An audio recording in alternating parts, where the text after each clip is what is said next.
let us try to understand how a journal works. With the help of journal entries, we book each and every financial transaction of the organization chronically without considering how many times the same type of entry has been repeated in that particular accounting period. And so, because of this, journal entries in any organization may vary from hundreds to millions depending upon the size and structure of the organization. So, with the help of a journal, each of the transactions might be recorded, but we cannot conclude anything from a journal. So, let us consider some of the following cases.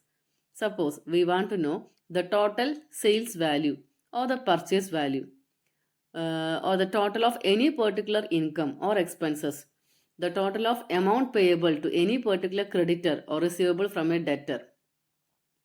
So, in such cases, it might be a tedious job for any bookkeeper or accountant.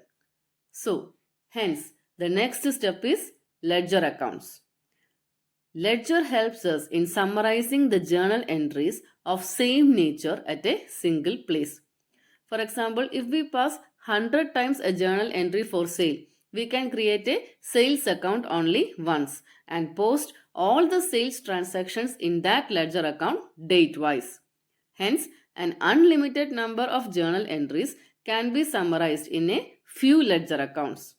So, this process of transferring the journal entries into a ledger account is called posting. Now, the format of ledger account. There are two sides for ledger account, debit side and credit side, and in both sides the columns coming are date, particulars, journal folio and amount column.